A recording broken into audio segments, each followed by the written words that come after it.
Welcome to Sarasu சமையல். இன்னைக்கு morning breakfast lunch எல்லாம் தாங்க இந்த வீடியோவில் கொடுக்க போகிறேன். மார்னிங் பிரேக்ஃபாஸ்ட்டுக்கு உடச்ச கோதுமை வச்சுட்டு தக்காளி அதுலேயே ப்ரோட்டீனுக்காக பாசிப்பருப்பு எல்லாமே சேர்த்து தான் இன்னைக்கு உடச்ச கோதுமையில் செய்ய போகிறேன். இப்போ அதை தாளித்து விட்டுட்டேன், இருந்தாலும் உங்களுக்கு வீடியோ எடுத்து வச்சுருக்கேன், அதையும் இந்த வீடியோவிலே கொடுக்குறேங்க. மத்தியானத்துக்கு ஒரு டயட் சமையல் அப்படின்னே கூட சொல்லலாம். பீர்க்கங்காய் கடைய போகிறேங்க. கூடவே இந்த குடமிளகா வச்சுட்டு ஒரு பொரியல் பண்ண போகிறேன், அப்புறம் கீரை பொரியல் பண்ண போகிறேன். அப்புறம் இன்னைக்கு நைட்டுக்கும் என்ன செய்கிறேன் அப்படிங்கிறதையும் இதை ஃபுல் டே விளாகாக உங்களுக்கு கொடுத்துறேங்க.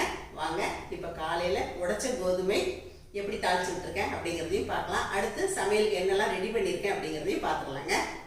இப்போ நம்ம முதல்ல காலை உணவுக்கு உடச்ச கோதுமை வச்சு டொமேட்டோ பாத் மாதிரி தான் ரெடி பண்ண போகிறோம். உடச்ச கோதுமை ஒரு டம்ளருக்கு 1/4 டம்ளர் அளவுக்கு நான் பாசிப்பருப்பு எடுத்துக்கிட்டேங்க. இதை ஒரு அரை மணி நேரத்துலேருந்து 3/4 மணி நேரம் நம்ம ஊற வச்சுக்கலாம். இதை செய்கிறதுக்கு பெரிய வெங்காயம் 1, ஒரு பெரிய தக்காளி எடுத்துக்கிட்டேங்க. அப்புறம் கொஞ்சம் தேங்காய் எண்ணெய் ஊற்றிக்கிட்டு இதில் பட்டை, சோம்பு, கிராம்பு தாளிச்சுக்கிட்டேன். ஒரே ஒரு பச்சை மிளகாய் இந்த மாதிரி நடுவில் கீறிட்டு அதையும் சேர்த்துட்டு இப்போ நறுக்கி வச்சுருக்க பெரிய வெங்காயம் சேர்த்தாச்சுங்க. பெரிய வெங்காயம் கொஞ்சம் நல்லா வதங்கி வந்ததுக்கப்புறமா நம்ம நறுக்கி வச்சுருக்க தக்காளி சேர்த்துடலாம். இஞ்சி பூண்டு பேஸ்ட்டு ஒரு 1/2 டீஸ்பூன் அளவுக்கு சேர்த்துட்டு இதை கொஞ்சம் நல்லா பெரட்டி விட்டுட்டு கூடவே கொஞ்சம் புதினா, கொத்தமல்லி எல்லாம் சேர்த்துக்கலாங்க. நம்ம தக்காளி சாதத்துக்கு செய்கிற மாதிரியே தான், ஆனால் கொஞ்சமாக சேர்க்குறோம் எல்லாமே. தயிர் 1 ஸ்பூன் அளவுக்கு சேர்த்துக்கலாங்க. கூடவே தனி மிளகாத்தூள் கொஞ்சம், மல்லித்தூள் கொஞ்சம், மஞ்சள் தூள் சிறிதளவு எல்லாம் சேர்த்து நல்லா வதக்கி விட்டதுக்கப்புறமா தேவையான உப்பு சேர்த்து இந்த உடச்ச கோதுமைக்கு தேவையான தண்ணி சேர்த்துக்கிறோங்க. தண்ணி அளவுன்னு எடுத்துக்கிட்டிங்கன்னா 1 டம்ளர் அளவுக்கு உடச்ச கோதுமையும் பாசிப்பருப்பும் எடுக்கிறோன்னா 2.25 அளவு சரியாக இருக்குங்க. இப்போ அரை மணி நேரம் ஊற வச்ச உடச்ச கோதுமையும் பாசிப்பருப்பும் சேர்த்தாச்சுங்க. இப்போ மூடி போட்டலாம். ஒரு 2 நிமிஷம் மீடியம் ஃப்ளேம்லேயே வச்சுட்டு இப்போ ஓப்பன் பண்ணி பெரட்டி விட்டுக்கலாங்க. இப்போ நான் இதுலேயே நெய் 2 டீஸ்பூன் அளவுக்கு சேர்க்குறேங்க. நெய் உங்களோட ஆப்ஷன் தான், விருப்பப்பட்டால் சேர்த்துக்கலாங்க. இந்த ஸ்டேஜில் வெயிட் போட்டு மீடியம் ஃப்ளேமில் வச்சு 2 விசில் வச்சு அடுப்பை நல்லா குறைச்சி 1 விசில் 3 விசில் வச்சு இறக்கிட்டு இப்போ ஓப்பன் பண்ணி பார்த்தா பாருங்கள் நல்லா வெந்து வந்திருக்கு. இப்போ 3 விசில் வச்சுமே கொஞ்சம் குழகுழப்பாக இருக்கிற மாதிரி இருக்குது. அதனால் நான் அடுப்பை ஆன் பண்ணிவிட்டு இப்படி ஒரு 10-20 செகண்ட் நல்லா பெரட்டி விட்டு கொஞ்சம் கொத்தமல்லி இலை தூவி இறக்கிட்டேங்க. விருப்பப்பட்டால் நம்ம இதுக்கு ஒரு தயிர் பச்சடியை வச்சு சாப்பிட்லாம். சும்மா அப்படியே சாப்பிட்டாலுமே நல்லாயிருக்குங்க. எங்கள் வீட்டில் அப்பப்போ காலை உணவு இந்த மாதிரியும் இருக்குங்க. இப்போ காலை வேலையெல்லாம் முடிச்சுட்டு மதிய சமையலுக்கு எல்லாமே ரெடி பண்ணி எடுத்து வச்சுருக்கேங்க. பீர்க்கங்காய் கடையிறதுக்கு எடுத்து வச்சுருக்கேன். குடமிளகா பன்னீர் பிரட்டல், அப்புறம் கீரை பொரியல், அதுக்கு தேவையான வெங்காயம் எல்லாம் நறுக்கி வச்சுருக்கேன். இந்த பீர்க்கங்காய் தோலை கூட விடலைங்க. இதில் சட்னி அரைச்சா ரொம்ப நல்லாயிருக்கும் நைட் டிஃபனுக்கு இது. அப்புறம் நீர் பூசணிக்காய் துருவி வச்சுருக்கேங்க தயிர் பச்சடிக்கு. இப்போ முதல்ல பீர்க்கங்காய் கடையிறதுக்கு நான் இன்றைக்கி சட்டி தான் அடுப்பில் ஏற்றிருக்கேங்க. சட்டியில் கொஞ்சமாக எண்ணெய் விட்டுட்டு சீரகம் தாளிச்சுக்கிட்டேன். சின்ன வெங்காயம் கொஞ்சம் சேர்த்துக்கிட்டேங்க. சின்ன வெங்காயம் கொஞ்சம் வதங்கினதுக்கப்புறமா நறுக்கி வச்சுருக்க பீர்க்கங்காய் சேர்த்துடலாங்க. இந்த பீர்க்கங்காயை தோல் சீவிட்டு இந்த மாதிரி கொஞ்சம் பெரிய பீஸாக போட்டுக்கிட்டேன். இதுக்கு தேவையான உப்பு சேர்த்துக்கிட்டேங்க. கொஞ்சம் மஞ்சள் தூள் சேர்த்துக்கிட்டேன். காரத்துக்கு இதுக்கு சாம்பார் தூள் மட்டுமே சேர்க்குறோங்க. இதில் தக்காளி, புளி வேறு எதுவுமே சேர்க்க வேண்டாங்க. சாம்பார் தூள் போட்டு நல்லா பெரட்டி விட்டதுக்கப்புறமா காய் வேகிறதுக்கு தேவையான அளவுக்கு நம்ம தண்ணி விட்டுக்கலாங்க. எல்லாமே சேர்ந்து நல்லா கொதிக்கும்போது இதை நான் இப்போ சின்ன அடுப்பில் தூக்கி வச்சிடுறேங்க. தூக்கி வச்சுட்டு கொஞ்சம் கேப் இருக்கிற மாதிரி ஒரு மூடி போட்டு வச்சிடுறேன். அடுப்பை நல்லா குறைச்சி வச்சுருக்கேங்க, வேகட்டும். இந்த அடுப்பில் இப்போ நான் ரசம் தாளிக்க போகிறேங்க. ரசம் ஆஸ் யூஸ்வல் சாதாரணமாக கொஞ்சம் புளி தண்ணி ஊற வச்சு தக்காளி போட்டு அதில் சீரகம், மிளகு, பூண்டு, கருவேப்பிலை, காஞ்ச மிளகாய் தட்டி போட்டு தாளிக்கிற ரசம் தாங்க. அதனால் நான் ரசத்தை தனியாக வீடியோ எடுக்கலை. குழம்பு ஆகிறதுக்குள்ளே இங்கே ரசமும் ஆயிரும். அதனால தான் நான் இந்த மாதிரி பக்கத்து அடுப்பில் காய போட்டுட்டு இப்போ ரசத்தையும் கொதிக்க வச்சு இறக்கியாச்சுங்க. இப்போ ரசம் ரெடியாக இருக்குங்க. அடுத்ததாக கீரை பொரியல் தாளிக்க போகிறேன். அதுக்கு தேவையான அளவுக்கு கடலெண்ணெய் விட்டுக்கிட்டேன். இந்த கீரை பொரியல் தாளிக்கிறதெல்லாம் பிகினர்ஸ்க்கு யூஸாக இருக்கும் அப்படிங்கிறதால தான் காட்டுறேன். கடுகு, உளுத்தம்பருப்பு, சீரகம் தாளிச்சிட்டு காஞ்ச மிளகாய், வெங்காயம் இந்த மாதிரி நல்லா வதக்கி விட்டுக்கிட்டேங்க. இதுக்கு இடையில் நம்ம காய் குழம்பையும் அப்பப்போ இடையில பார்த்துக்கலாம். பாருங்கள் நல்லா கொதித்து வெந்து வருது. இன்னுமே கொஞ்சம் நேரம் வேகணும். நல்லா கலந்து விட்டுட்டு இப்போ மறுபடியும் மூடி போட்டாச்சு. இப்போ அதுக்குள்ளே வெங்காயம் நல்லா வதங்கிருச்சுங்க. நான் சிறுக்கீரை தான் தண்ணியில் அலசிட்டு நறுக்கி வச்சதை இப்போ சேர்த்துருக்கேங்க.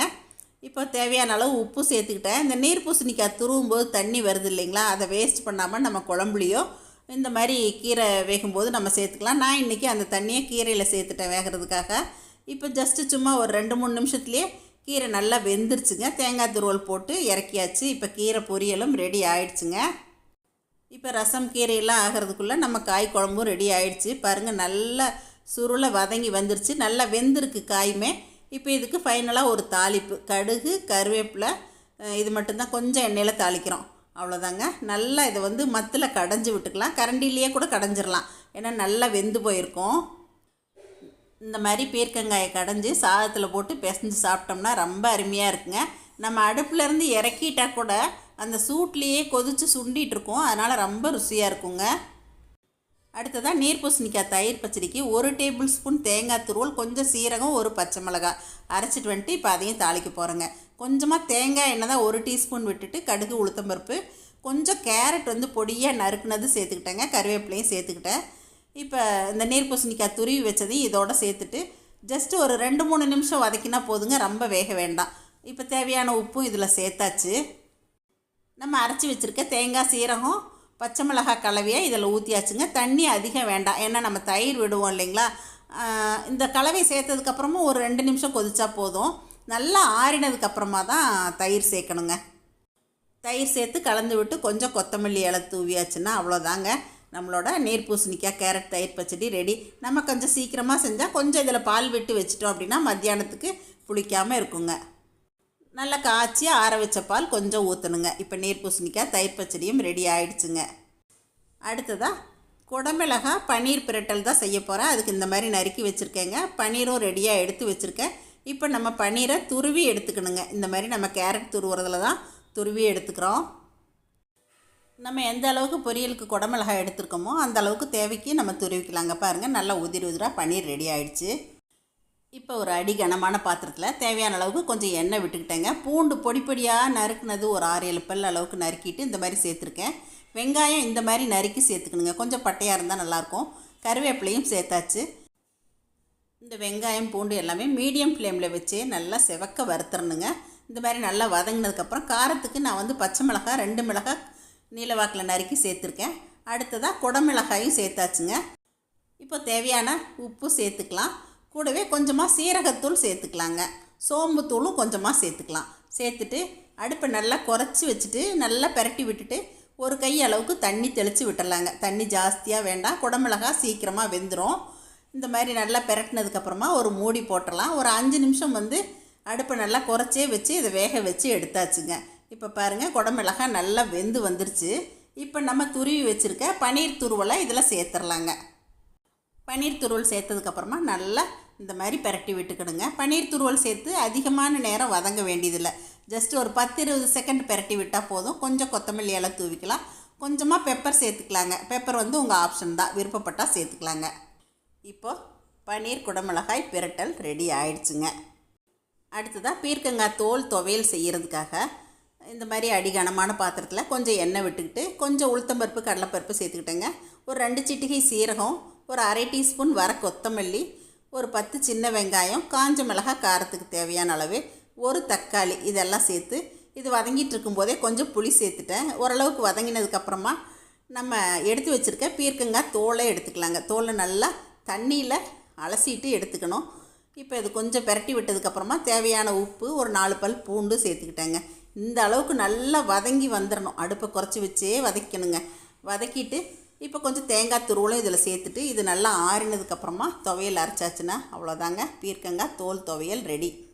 இப்போ எங்கள் வீட்டில் மத்தியான சமையல் முடிஞ்சிச்சுங்க. மத்தியான சமையல் மட்டும் இல்லைங்க, நைட்டுக்கும் சேர்த்து ஒரு துவையல் அரைச்சி வச்சாச்சு. இந்த பீர்க்கங்காயில் துவையல் அரைச்சேன் இல்லைங்களா, இதை வந்து தயிர் சாதத்துக்கும் தொட்டுக்கலாம். இதை மீதி இருந்துச்சுன்னா கொஞ்சம் வெந்நீர் விட்டு கரைச்சிட்டு தாளித்து நைட்டு இட்லி தோசைக்கு தொட்டுக்கிட்டாலுமே ரொம்ப நல்லாயிருக்கும். பீர்க்கங்காய் காய் குழம்பு ரெடிங்க. கூடவே ஒரு செலவு ரசம், கீரை பொரியல், நீர் பூசணிக்காய் தயிர் பச்சடி, கேப்சிகம் பன்னீர் போட்டு ஒரு பொரியல் பண்ணியாச்சுங்க இன்றைக்கி. அப்புறம் பீர்க்கங்காய் தோல் துவையல். ஈவினிங் ஸ்நாக்ஸுக்கு வந்து சுண்டல் இப்போயே நான் வேக வச்சு தாளித்து வச்சுட்டேன். ஈவினிங் நம்ம சாப்பிடும்போது இதில் கொஞ்சம் தேங்காய் துருவல் போட்டு சூடு பண்ணிக்கிட்டால் போதுங்க. தயிர் மோர் எல்லாமே இருக்குங்க. கூடவே மாம்பழமும் இருக்குது. சூடாக வடித்த சாதமும் இப்போ ரெடியாக இருக்குங்க. எங்கள் வீட்டு சமையல் இன்றைக்கி இதுதாங்க. மதிய உணவில் நம்ம பொதுவாகவே காய்கறிகள் அதிகமாக எடுத்துக்கும் போது நமக்கு கண்டிப்பாக ரைஸோட அளவு குறையுங்க. இந்த உடைச்ச கோதுமையில நம்ம இந்த மாதிரி செய்கிறதால நமக்கு தேவையான புரோட்டீனும் கிடைக்குதுங்க. ஏன்னா பருப்பு சேர்த்து செய்கிறோம் இல்லைங்களா, புரோட்டீன் நார்ச்சத்து எல்லாமே நமக்கு கிடைக்கும். அதனால அப்பப்போ நம்ம மார்னிங் பிரேக்ஃபாஸ்ட்டு இந்த மாதிரி கூட எடுத்துக்கலாங்க. இன்னைக்கு நான் செஞ்சிருக்க எல்லாமே வந்து ஒரு டயட் ரெசிபிஸ் அப்படின்னு கூட சொல்லலாங்க.